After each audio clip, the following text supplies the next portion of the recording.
Bueno, buenas noches.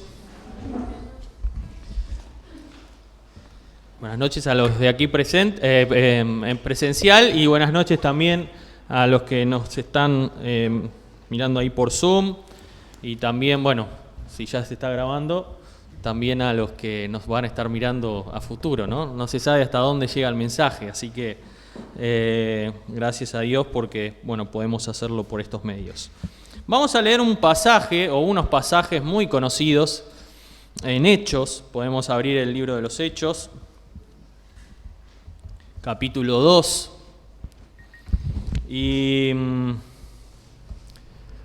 como el público se renueva, según Mirta Legrand, vamos a dar una introducción un poquito de lo que es el libro de los Hechos, ¿no? Primeramente sabemos que está escrito por Lucas, ¿sí? El mismo que escribió el Evangelio de Lucas, y se puede decir que es una especie de continuación, ¿sí?, narrativa del Evangelio de Lucas. Entonces, si leemos todo Lucas y después leemos Hechos, vamos a ver cierta continuidad, en especial con la ascensión de Jesucristo, ¿no?, a la misma presencia de Dios. Y el libro de los Hechos fue escrito y más o menos agarra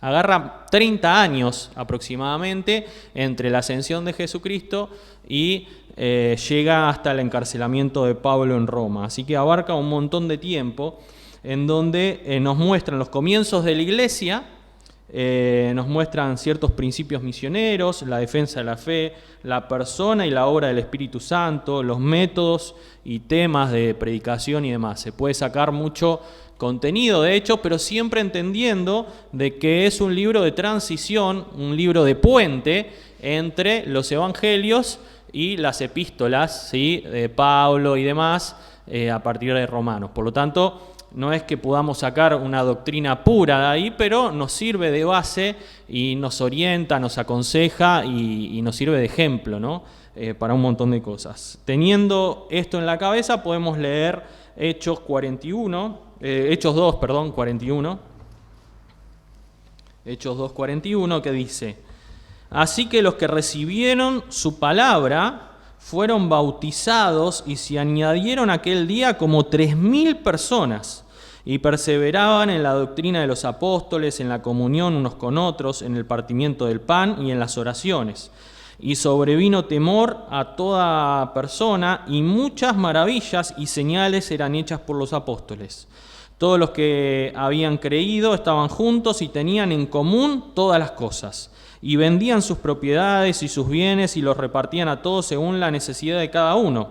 Y perseverando unánimes cada día en el templo y partiendo el pan en las casas, comían juntos con alegría y sencillez de corazón, alabando a Dios y teniendo favor con todo el pueblo.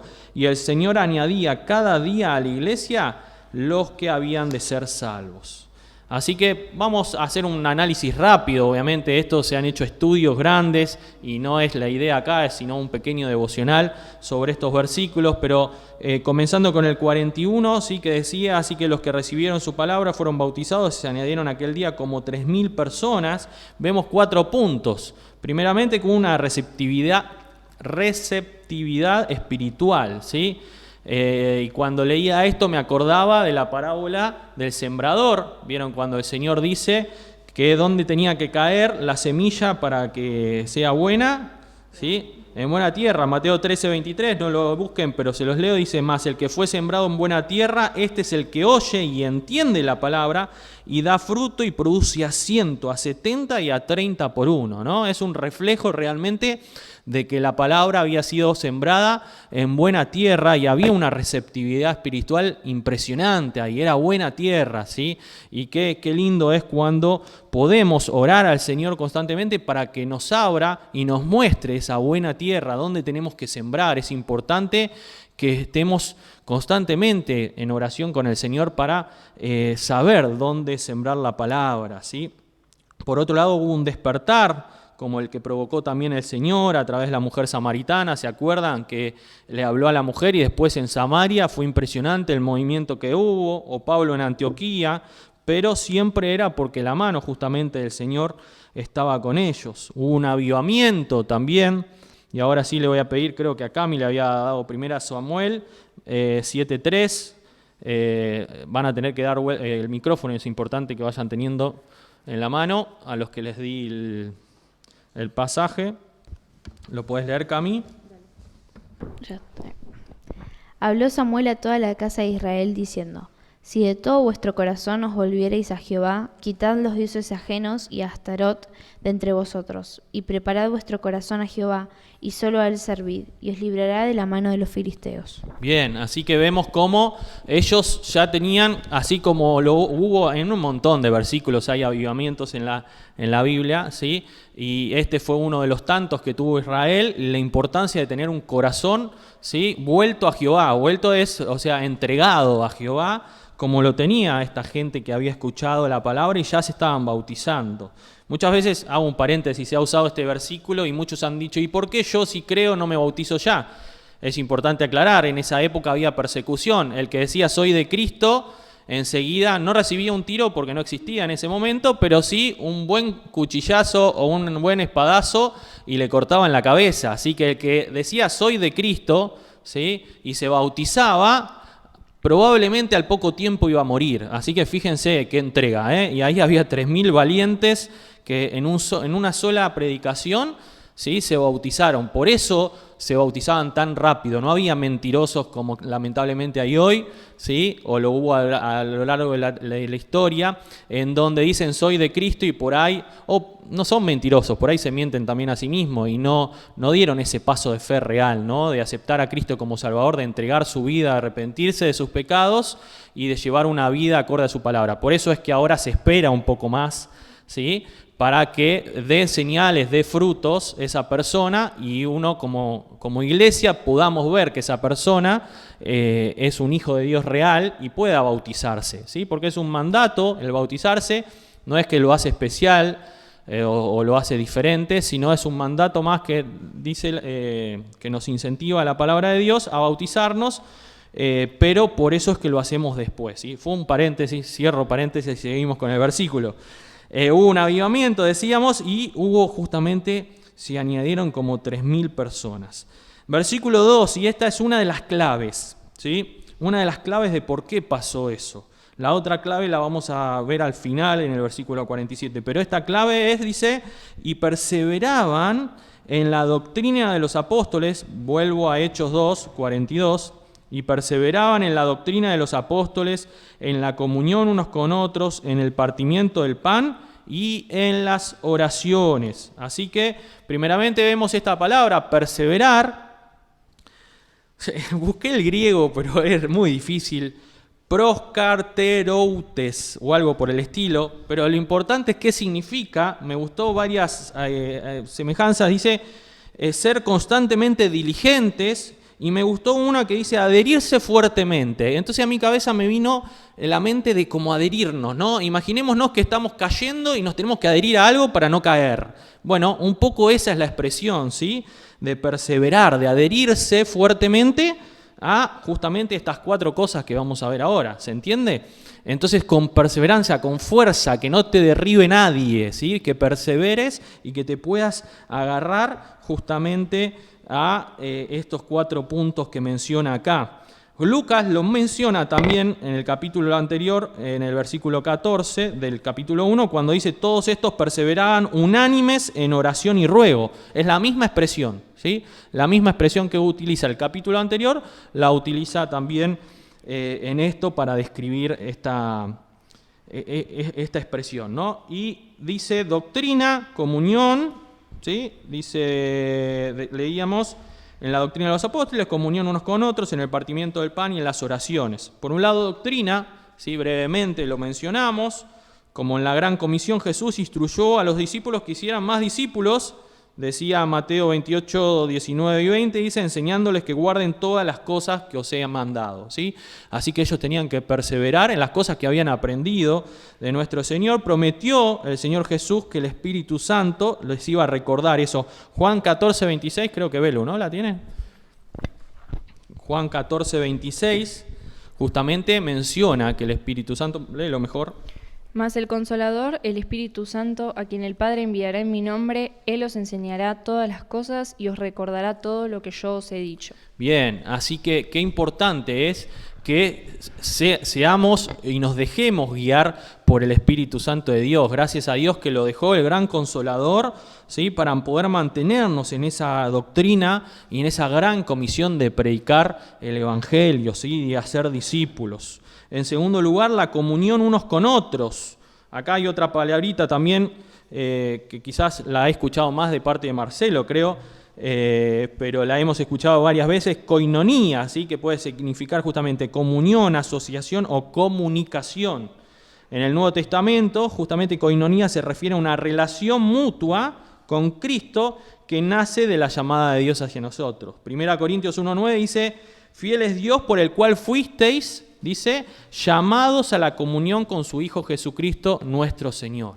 Así que es esa relación personal, esa comunión que tenemos con el Padre, y acá abro otro paréntesis, que si la tenemos con el Padre, también la tenemos con nuestros hermanos, ¿sí? También encontramos cristianos que se resisten y están enojados con la iglesia o enojados con hermanos, y dicen, yo sirvo al Señor a mi manera o tengo comunión a mi manera, y eso no existe, ¿sí? Si la comunión, y la escuchamos muchas veces decir, si la comunión horizontal que es entre nosotros está rota, la comunión vertical con el Padre también lo está. Así que qué importante que podamos realmente afianzarnos en el Señor, en su palabra, y lograr resolver esos asuntos que muchas veces traen raíz de amargura a nuestra vida.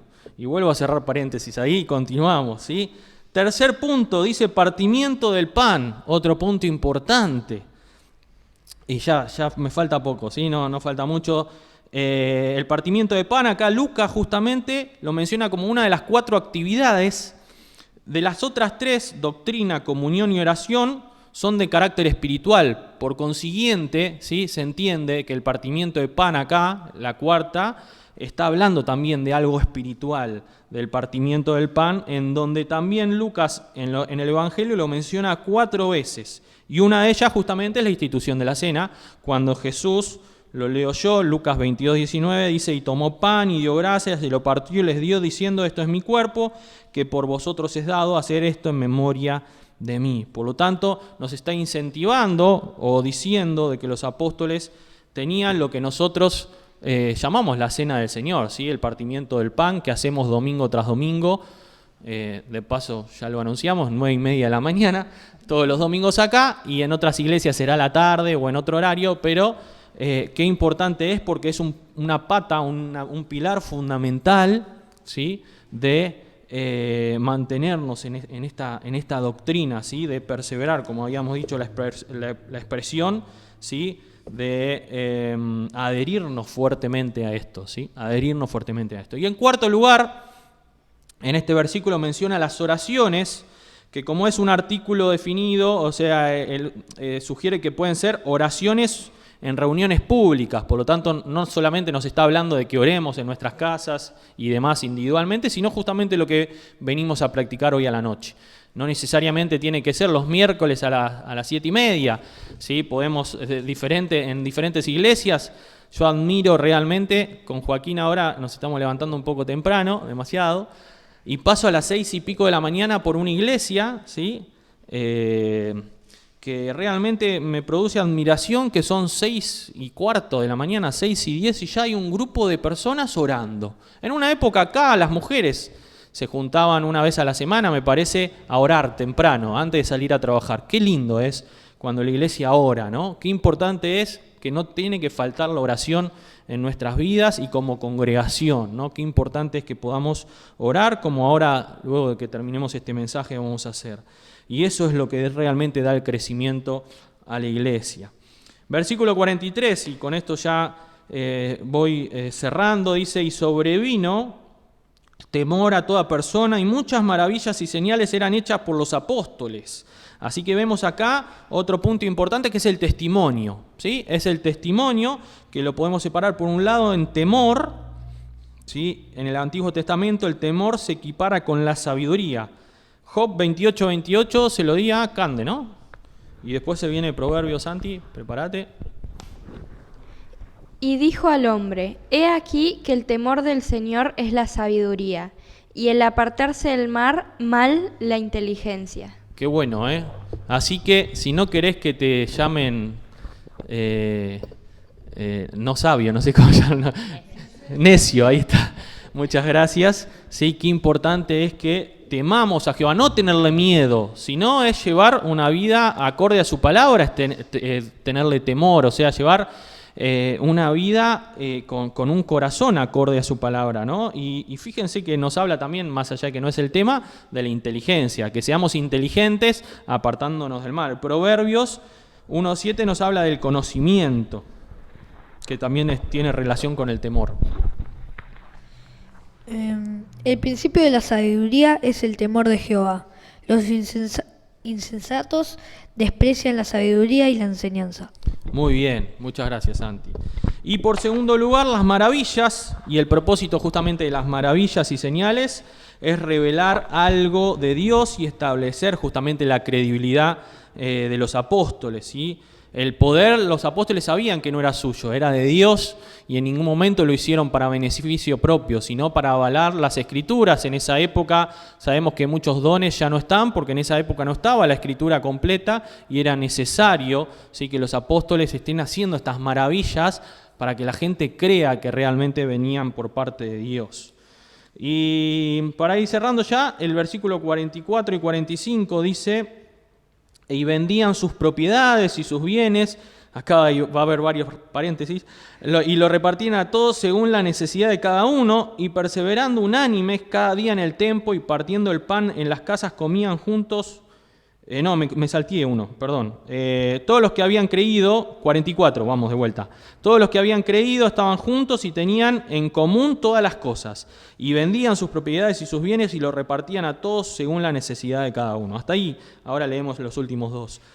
Nos habla de una comunión práctica y armónica, ¿sí? Una comunión práctica y de armonía, en donde esta experiencia de los cristianos era en el primer tiempo, no lo tenemos que tomar, vuelvo a decir, como algo que se hacía en todos lados. ¿Por qué? Porque ahí era un escenario. ¿Qué acabamos de decir que pasaba cuando se convertían? ¿Sí? Al toque. ¿Sí? Los perseguían y los mataban. Era un escenario de persecución, era un escenario totalmente diferente al que gracias a Dios hoy tenemos. Entonces justamente se practicaba algo que mostraba, por un lado, justamente la comunión práctica entre los hermanos, y por otro lado que había armonía, y era una época especial de persecución y evidentemente restringía a la iglesia de Jerusalén, ¿sí? A la iglesia allí de Jerusalén. Pero sin embargo esto nos puede servir de ejemplo, sí, para estar atento a las necesidades de los demás, a estar atento a las necesidades. Y no hablo de necesidades solamente económicas, porque muchas veces el que quizás pase situaciones económicas más bajas que otro piensa que él solamente puede recibir. No, esa persona seguramente puede dar amor, puede dar contención, puede dar atención, puede dar tiempo. Entonces todos tenemos que dar y recibir, ¿sí? Qué lindo es cuando la iglesia toda junta, como tenemos una común unión en el Señor, ¿sí? Podemos estar en esta armonía y en esta comunión práctica. Así que realmente es importante que podemos tomar este ejemplo justamente como el de compartir realmente lo que tengamos, sea algo económico o sea otra cosa que tengamos en nuestra vida para dar. Y por último, el versículo 46 y 47, la primera parte, dice: y perseverando unánimes cada día en el templo y partiendo el pan en las casas, comían juntos con alegría y sencillez de corazón, alabando a Dios y teniendo favor con todo el pueblo. Ahí leemos los últimos versículos. Y eso es la última parte del versículo. Vemos 4 cositas solamente, pero vemos un resultado acá, ¿sí? Vemos el resultado de una comunión práctica y armónica, vemos el resultado de estar perseverando en estas 4 cosas que habíamos dicho, vemos el resultado justamente que compartían con alegría juntos, con sencillez, sinceridad de corazón, alabando junto a Dios y teniendo justamente el favor del pueblo de Dios. Y como fruto final, me gusta la última parte del pasaje, que es la otra clave. ¿Se acuerdan que les dije que había 2 claves, el 42 y el 47, la segunda parte, dice, y el Señor añadía, ¿quién añadía?